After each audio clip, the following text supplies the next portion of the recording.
Hello, gentle people.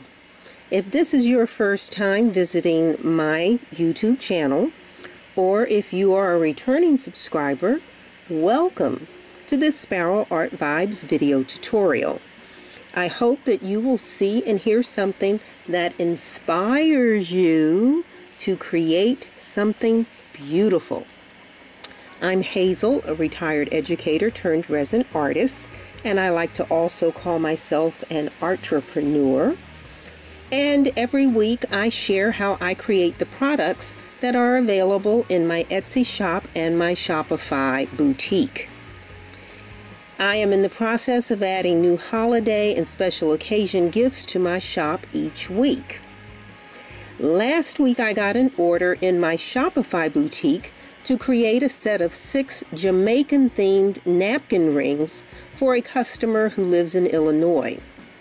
I began making napkin rings 2 years ago when I was focused on what they call tablescaping, that is creating coordinated pieces like you see on my homepage. Here you have a pumpkin-themed charcuterie board, but then you also have the beverage coasters with matching holder. You have shot glass paddle, you have matching napkin rings, and the whole thing is in an autumn color palette.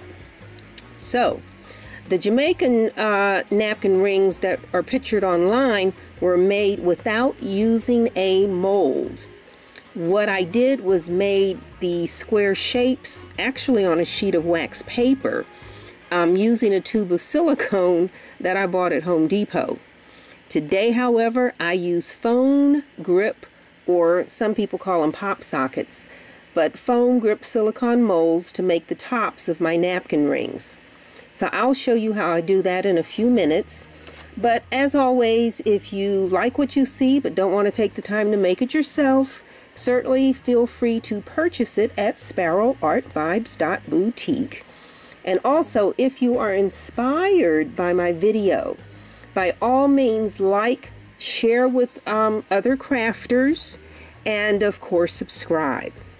So, since I didn't record making the new Jamaican napkin rings, I'm going to make a set for Hanukkah. So let's take a look at the materials that we need to make the Hanukkah-themed napkin rings. Alright, so the first thing we need is our tops, or our foam grip silicone mold. This mold is what they use to make the tops on what are commonly called pop sockets. So this is the mold we're going to be using for our tops. And then the rings themselves, where the napkins go, this is a mold that I made. I bought some mold stuff in Michael's. I'll put a picture of it up so you can see what I'm talking about. But I actually made that mold myself.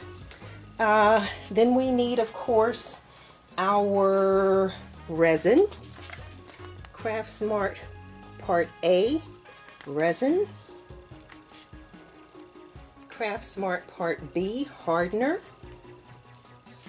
And then we will need our small measuring cup.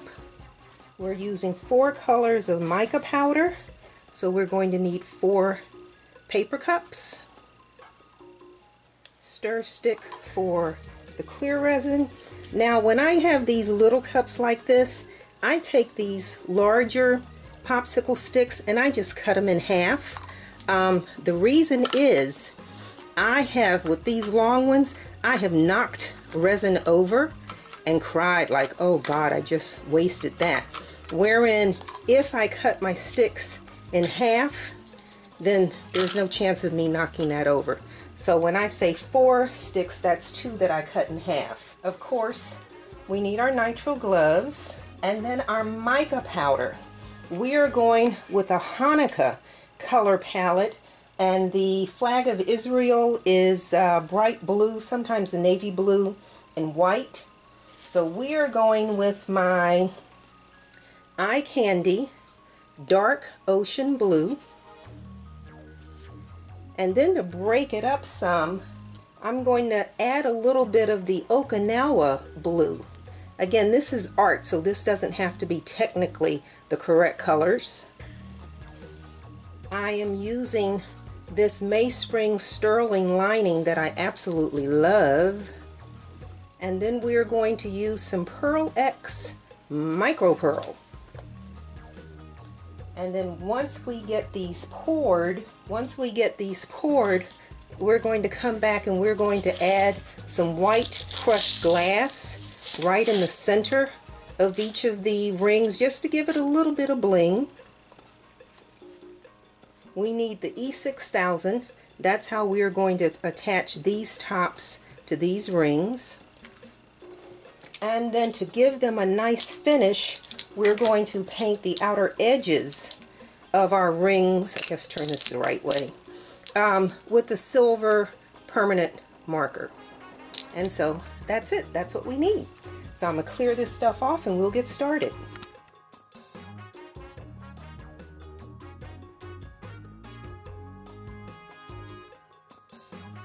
So the first thing we need to do is mix our resin.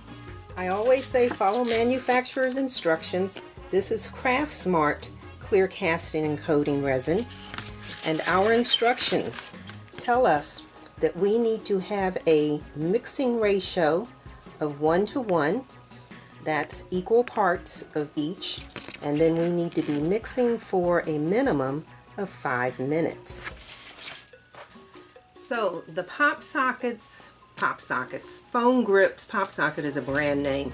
Foam grip mold takes 40 milliliters, and my handmade, homemade ring mold takes 50 milliliters. So that's 90.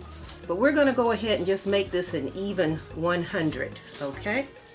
And my cup has already been marked with the amounts. So we are going to pour 50 milliliters of the Part B hardener.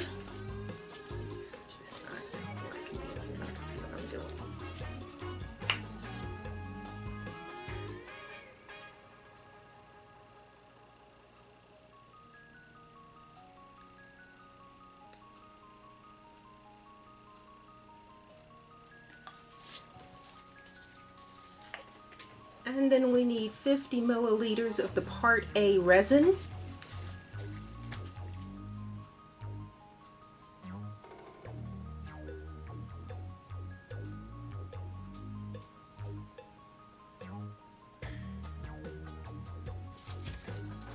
And we already said that we need to mix for 5 minutes, so that's what I'm going to do.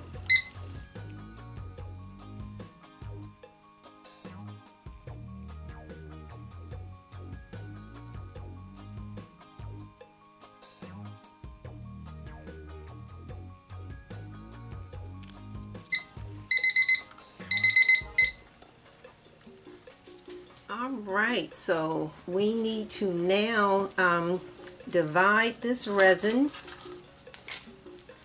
We're going to divide it into 4 cups. Well, actually 4 cups and this little teeny, I don't know what you call these things, this little thing. So we'll get some in here, some in here. And I'm not measuring this, this is just eyeballing this, approximately the same amount in each cup. And then we need to save a little bit.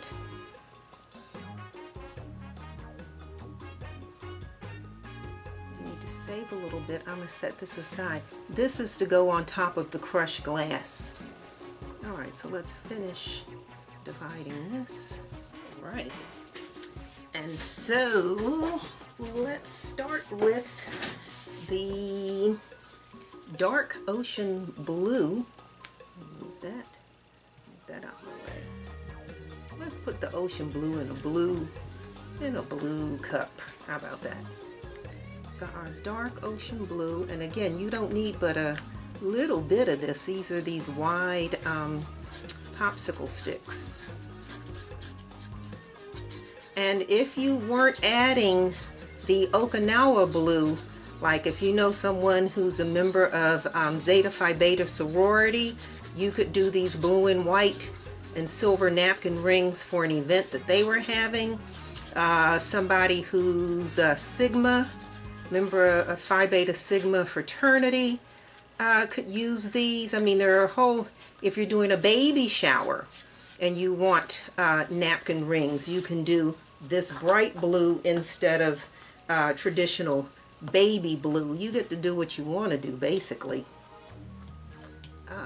Okay, and so now the Okinawa blue. And I just think the combination of these two blues might look really nice.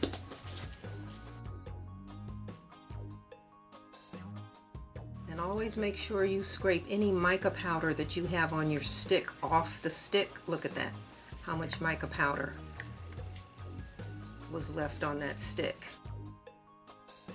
Okay, so that's our Okinawa blue. And then we'll go with our sterling lining, our May Spring sterling lining. And this really does just take like a pinch. This stuff is so strong. And when I say a pinch, I mean just a little pinch. Look at that. I don't know what they make this out of, but this is some powerful stuff right here.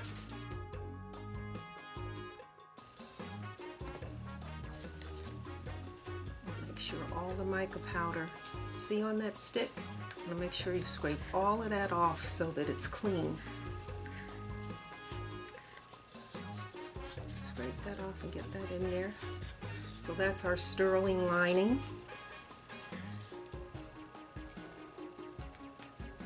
And then we have our Pearl X Micro Pearl.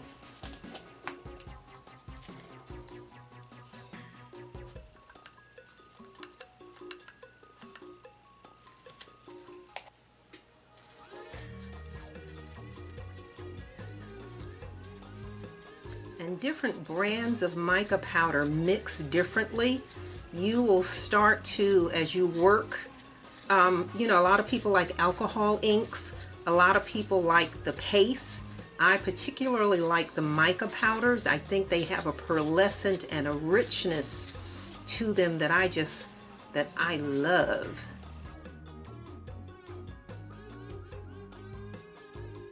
All right. I think we're ready to rock and roll.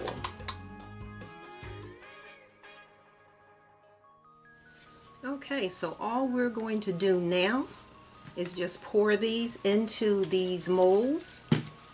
We'll start with the sockets. And there is no pattern here.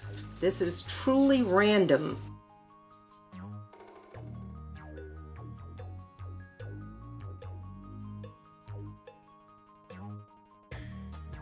Okay, so I'm just kind of randomly, I'm pouring some blue, some silver. We'll put this teal next to this one, through the middle there. And then a little more blue over here. And then on this one, let's do some blue and some white next to each other. And let's do some silver.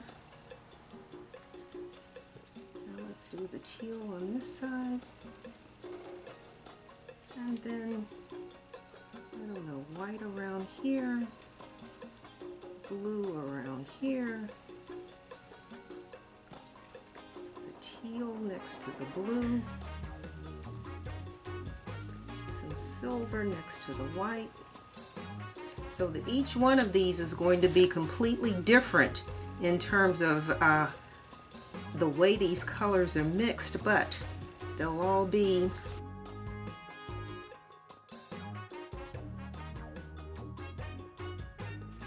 so I never pour all my resin at one time just to make sure I have enough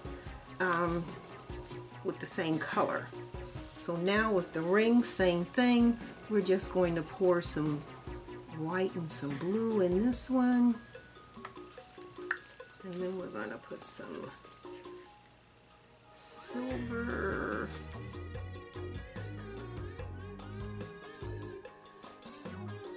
And there's no pattern to this, I'm just pouring.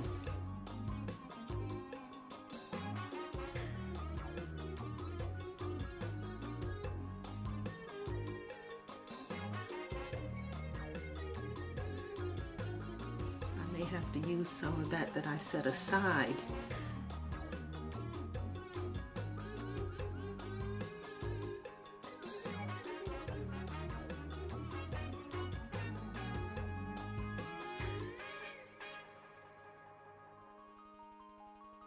Okay, so now I want to go back and top these off. Let's see.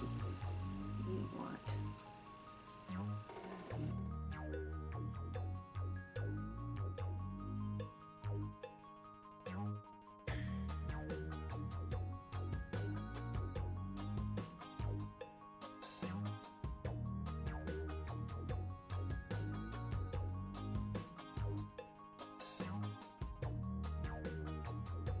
and then we'll go back to these and add a little more of these.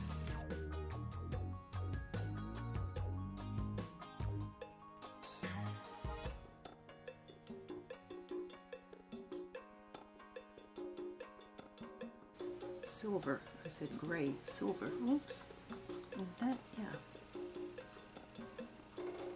And if you mix the colors, that's not going to hurt anything.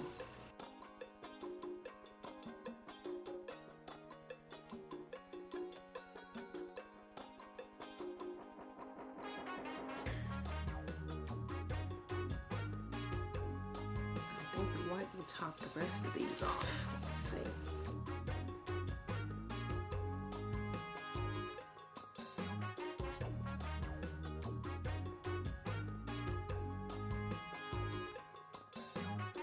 All right, so all of our colors are used up, and I really could use that to top these off, but we won't worry about that now. Okay, so then we just need our heat gun. I'm not going to mix these by hand. I'm going to just use the heat gun to kind of move them some. All right, and so we're going to leave this for about 20 minutes or so. This shouldn't set in 20 minutes because it's such a small amount. If it does, oh well, that's just like 10 milliliters. But we're going to use that. When I come back, we're going to take the crushed glass and drop some take the crushed glass, drop some in the center of each of these. And then the reason I have this is to pour on top to kind of seal it all in place. So there you go. We'll let that sit because again I have to come back and put the cut glass on it. Alrighty, I'll be back in 15-20 minutes.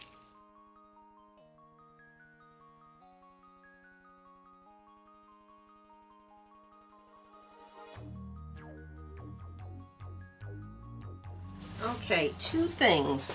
One, I said I wasn't going to touch these, but I think if you look at it carefully, you'll see that there's a little swirl in here.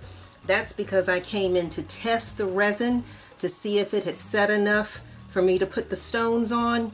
And when I stuck it in, it actually was thick enough. And when I went to pull the toothpick out, it wouldn't come out. So I kind of did that to make it come out, and then it's like, well, if this has a swirl, let me go in and swirl everything else. So this resin is thick but not quite set, which is the way we want it. And so we're going to drop it into this cup. Actually, I could have just left it where it was. I don't know why I did that. That's kind of silly. I don't know why I did that. And what we're going to do is take our crushed glass and we're going to sprinkle our crushed glass into our resin mixture.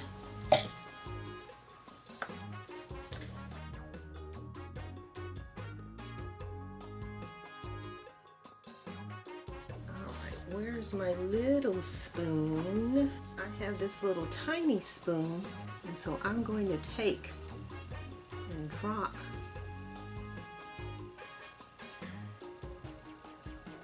some glass right in the center there.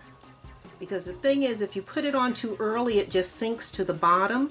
So you need these to set enough that when you put them on, they stay kind of right where you put them.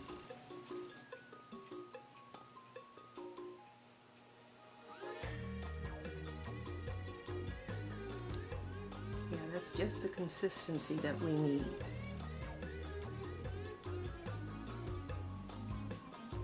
And you want your glass in the resin because you want each piece of glass coated. So now we can go back and just use this all up. Woo! That I didn't want to have happen. Hold on.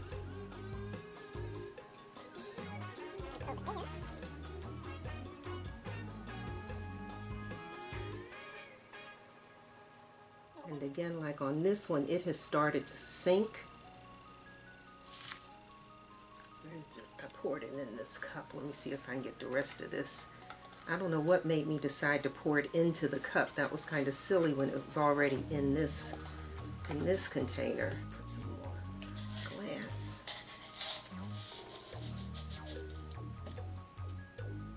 This is so thick now. Work time, work time. Working time. I don't talk about working time a lot because I know I've got 30 minutes to work this, and if you're not working in big quantities, it's not going to set as fast. The more resin you have, the faster it will set because it's a what do you call it? A thermogenic reaction. It heats up. The more you have, the more it heats. So if you don't have a lot, it's not going to set real fast. So that's the advantage of this. Now see, that kind of sank down. We just want a little bit of bling on here. Make it a little fancier. And let's see if I can move some of this without making a mess. I don't want that spread out like that. I want it.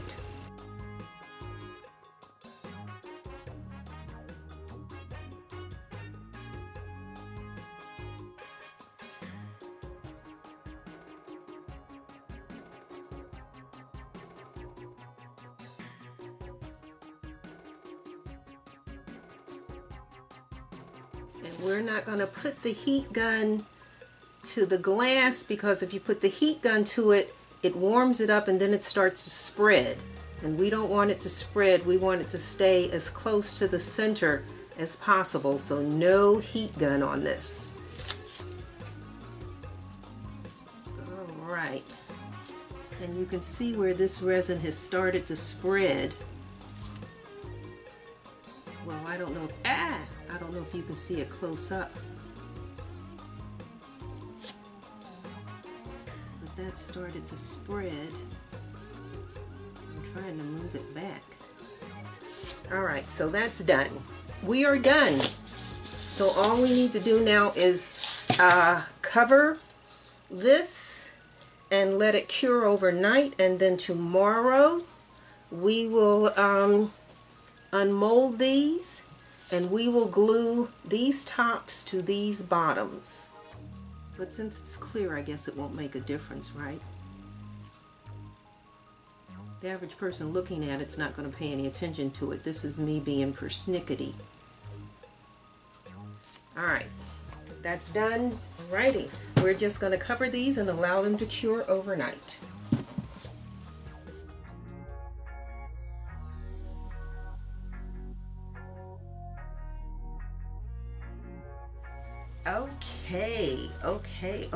Okay. It is the next day, and we now need to simply unmold these, get the edges of the rings sanded, and then attach the tops to the rings. So let's see what we're looking at here.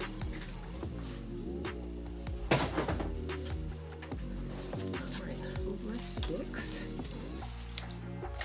So we'll start out with the tops.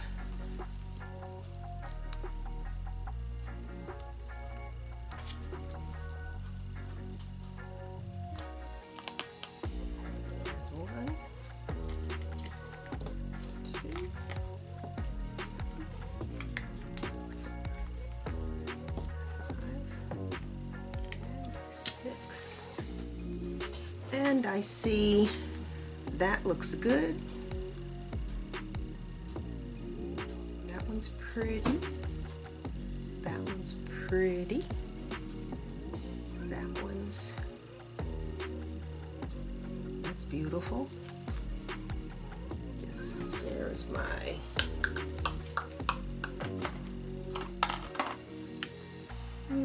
cuticle cutter just to take that little piece off of there, and then I'll have to sand that a minute. That one's fine as is.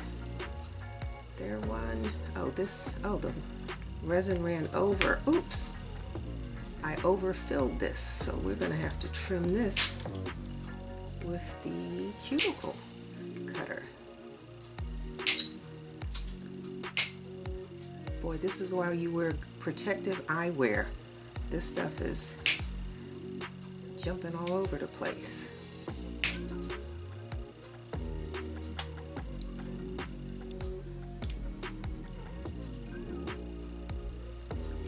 Yep, I overfilled this one.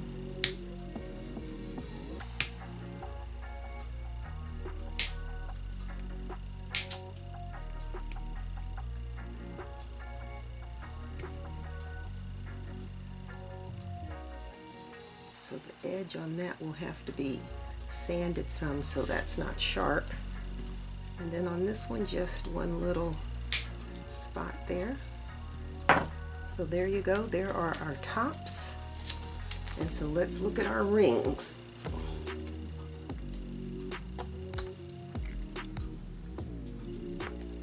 I probably should have sprayed these.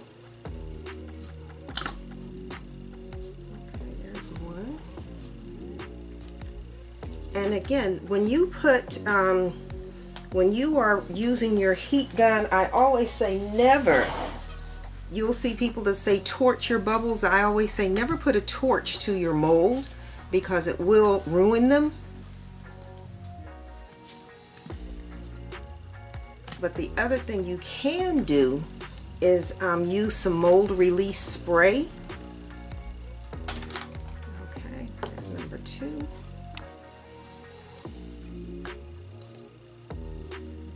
And again, remember, I made this mold.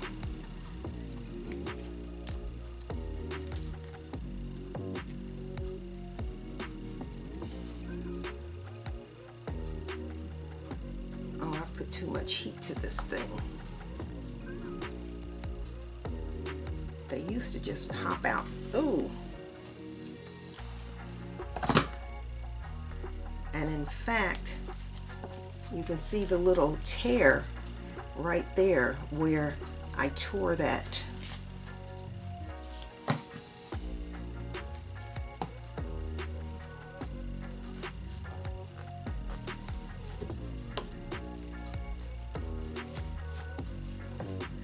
Oh yeah, I needed to have sprayed these. Ooh.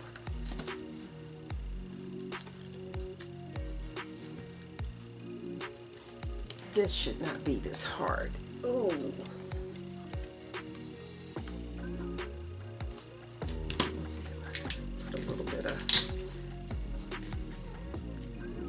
I'll put some alcohol on here.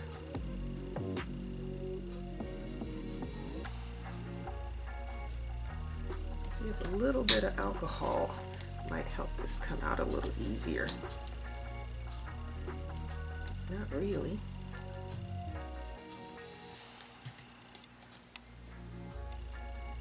I love when you're videotaping stuff and it doesn't work the way it's supposed to.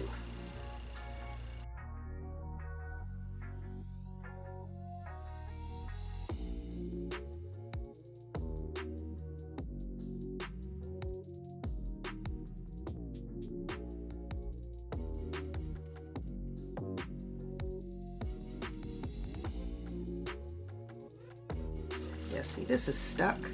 See how that's stuck right there?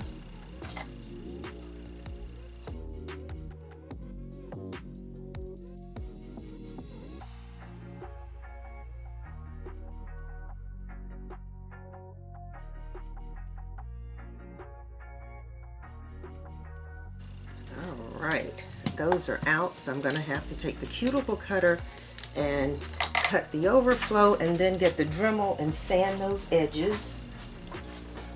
I don't know where the lid is, but the next time I do this, I'll be using this mold release. You can buy whatever brand you want. I happen to like this Appel, and just spray in these and then they'll come out easier. So now we have a little extra work to do. So we just need to take the cuticle cutter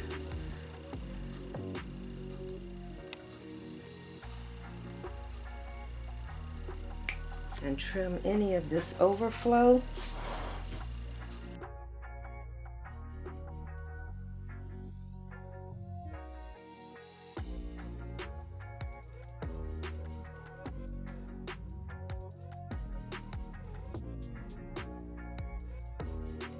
You shouldn't have to do this much work. This, again, if I had sprayed this part when I should have, and I didn't, knowing that my molds are old.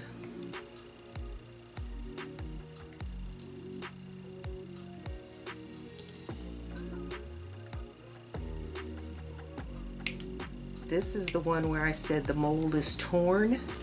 Can you see that? So that has to be sanded off of there, that bump.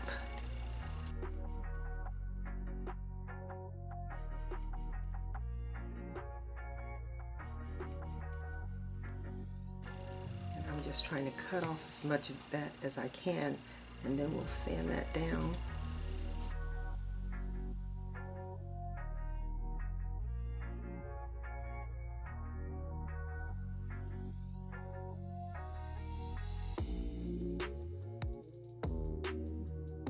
The nice thing about pouring your own rings is that they match the color palette of the tops, so they look like they belong together. Alright, and I'm just going to turn on my vacuum to clean off this that I clipped off. Remove these. Now that these are unmolded, we need only to go in with my Dremel and just trim these edges. And I don't know if you can see that I have mold. Let me see. Mold on that edge there, a little bit of the silicone in there. So that's what we have to get rid of. And you would have to sand, or you should sand the edges of these anyway. I would, whether I had excess mold silicone on here or what, I would still be sanding these edges. We always want to sand the edges to make sure everything is smooth. Get my mask.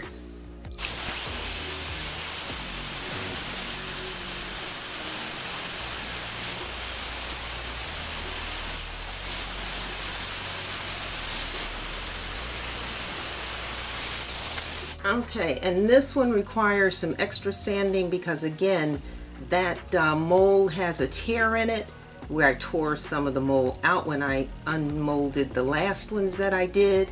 And so we've got this big old hump right here that we're going to have to sand down.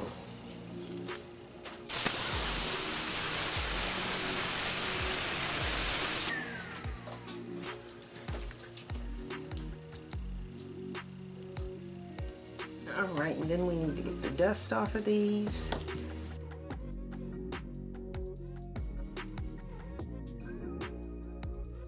I am going to change the sanding tip on this because this is a coarse tip to get rid of that, and I'm going to put a fine tip on here. I did another video in which I gave a quick mini lesson on sanding block sponges, whatever. The higher the number, are these in order? The higher the number, the finer the finish. You use the 80 or a 60, the lower numbers when you want coarse to like remove stuff. You use these when you're polishing. So we're going to go to a 180. We're going to switch out and put a 180 on here. Coarse, the lower the number, the more coarse it is. You want to use this to remove stuff. When you want to start polishing and making things look nice, you want the higher numbers. Okay, so I'm just going to, I did that mainly because which one was that I had to do? This one? This one. Yeah, this one, and then I'll go back over those.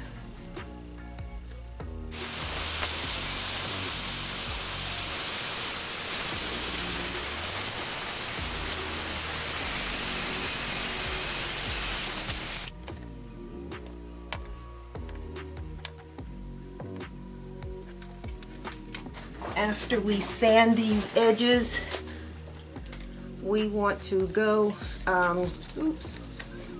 DecoArt Dura Clear Gloss Varnish is what I love.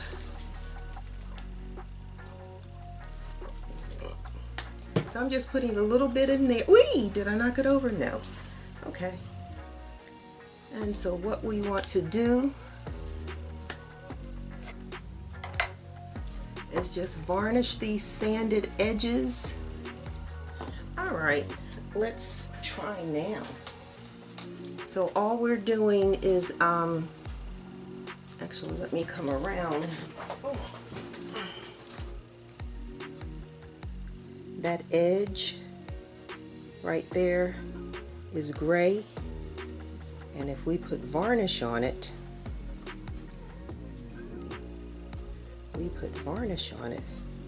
it becomes blue. It becomes blue and teal. And then you can't actually see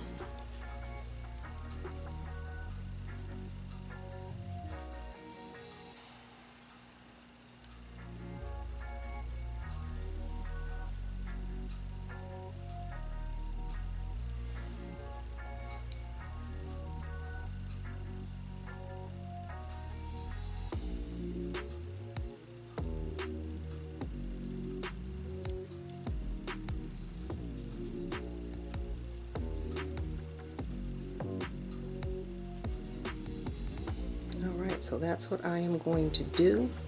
I'm going to sit here and go over these sanded edges. Okay.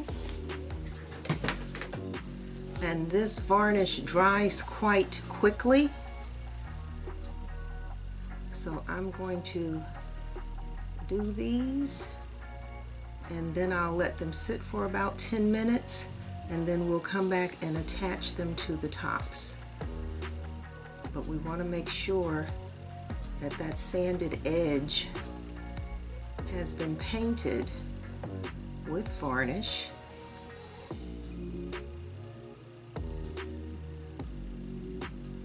And I have said that you can use clear nail polish to do this if you don't have varnish.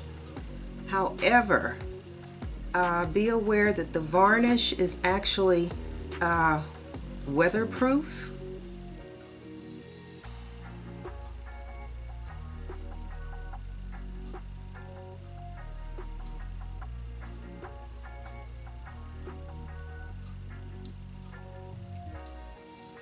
So it's much more permanent, is the way I think of it.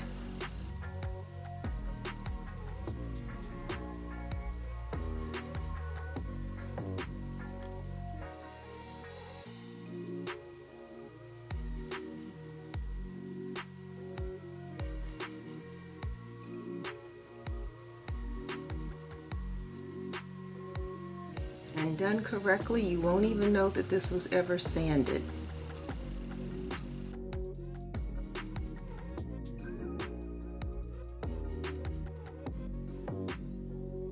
If you have any air bubbles at all along the edges, when you sand, you open up those air bubbles, but what happens is you wind up with resin dust, so you'll have little spots along the edge. So if you see that, just take an old toothbrush and just brush that dust out of those little holes. And as I said, once you put the varnish on it, you won't know the difference.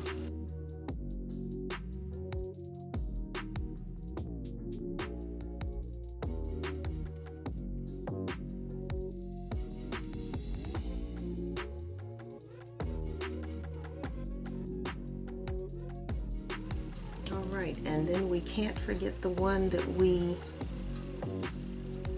this the one? No, this is the one. And we can't forget the top that we sanded. So let's do that edge as well.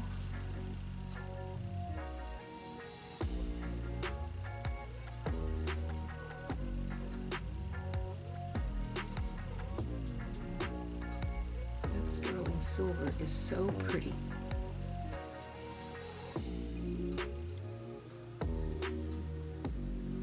Okay, so I will be back in about 10 minutes so that we can then attach these. Where'd the others go? We're missing some. Alrighty, 10-15 minutes, I'll be back.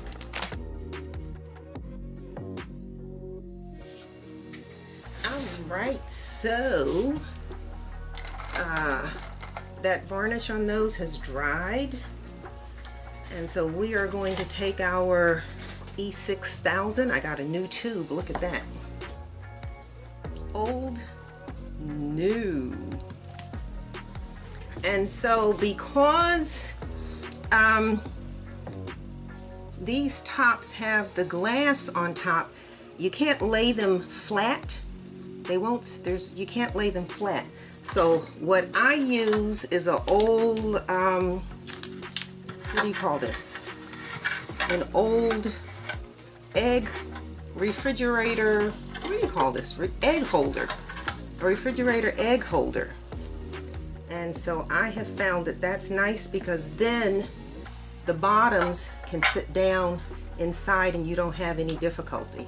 And so all we're going to do is put a nice dollop,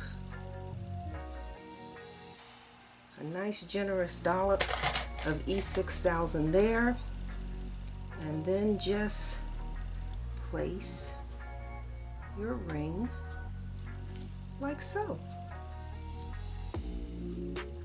Again, these tops you can't lay down on a flat surface, and so these egg carton holders are perfect. Move that a little closer. So we're just going to put a generous dollop of E6000 in the center there.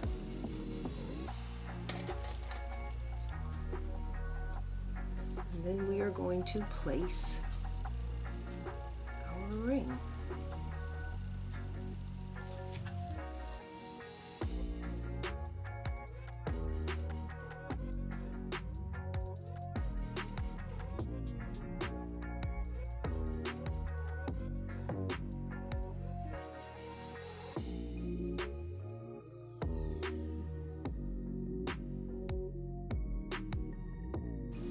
If there's a side of your ring that looks better than the other, where I had that one piece that had the big hump on it, that's the side that you want. That's the side that you want to put into the glue, into your adhesive. Like so. And one more. The backs of these are pretty as well. The backs of these are really nice. That's pretty. But again, because we have that glass, we can't put it on a level surface, so we're putting it in an egg holder.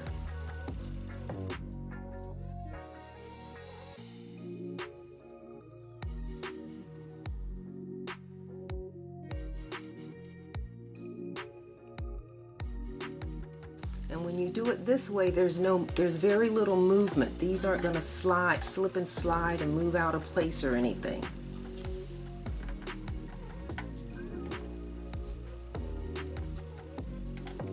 All right, so we'll let those dry. And then the last thing we're going to do, you don't have to do this. Let me just say, you don't have to do this. If you are satisfied with that, like that, that's fine. But I am going to go back and I'm going to paint the sides with the silver paint pen. Oops, did I move that? I think I moved that. Okay. I'll be back.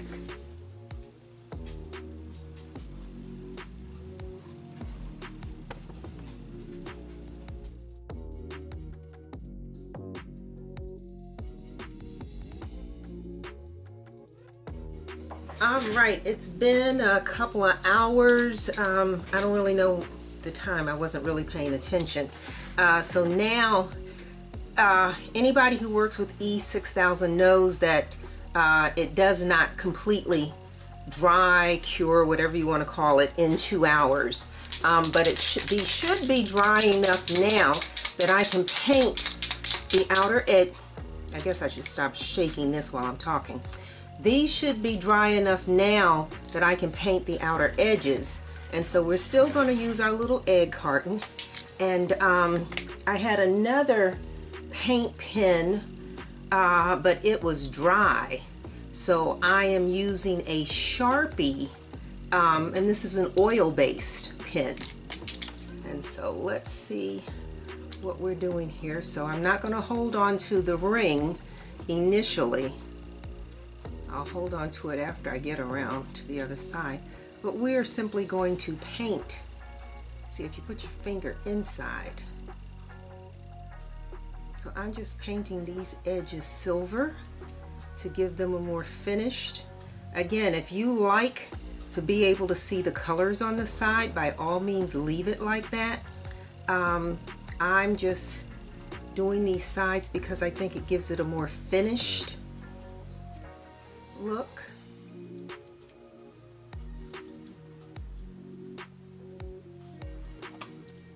What do I have on there? What is that?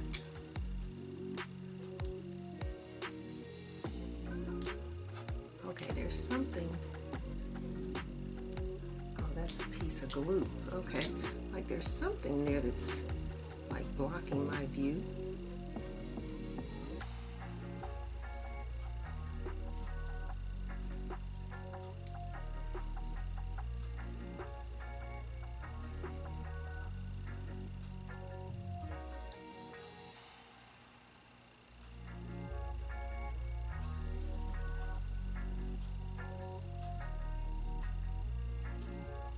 And again, once you have, there you go, once you have the sides painted,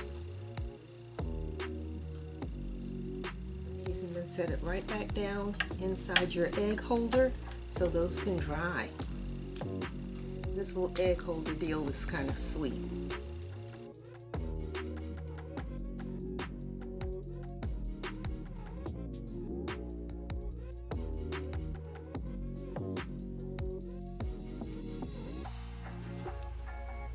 And the silver makes it a little more elegant, I think. Not fancy, but it gives it a little taste of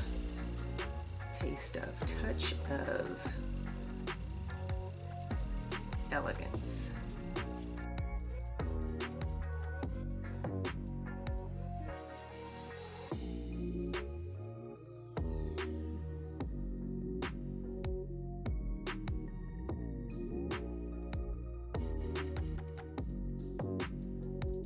I think I'll go back and make a matching set of beverage coasters to go with this, and maybe a serving tray. So you have like an ensemble. That's be a really gorgeous gift for the holidays.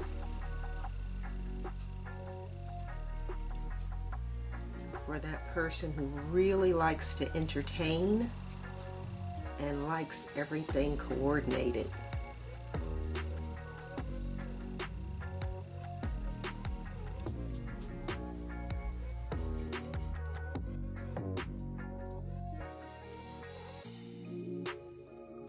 Again, notice I'm not holding it by the ring.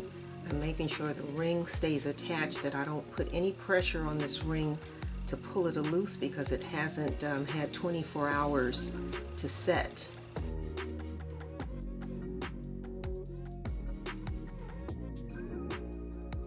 And once I've done the first coat, then I just go back and I go over and do a second coat to make sure I didn't miss any spots. Once it dries, then you can see what you missed, like right there.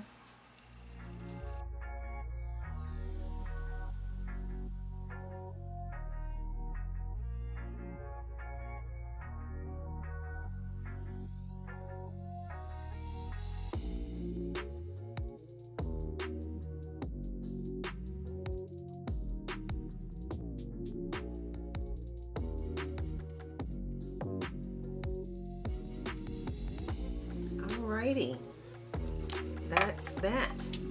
They are done. Now, generally when I make these, this is what I consider the done stage. If someone wants to purchase these, then I will take that same DuraClear. I'll take this same DuraClear gloss varnish and I'll just paint over the silver area just to make sure that never comes off, because if you handle it too much, you could scratch it or nick it. So, but these are done. I like them. I like them. And I just really like having the ring match the top. I think that's really cool. I think that's cool. Oh, and the other thing is, once they are dry, then I take my little alcohol wipe and go and just, in case any of that came around the front edge, just wipe that off. But otherwise, that's what we're working with. Okay,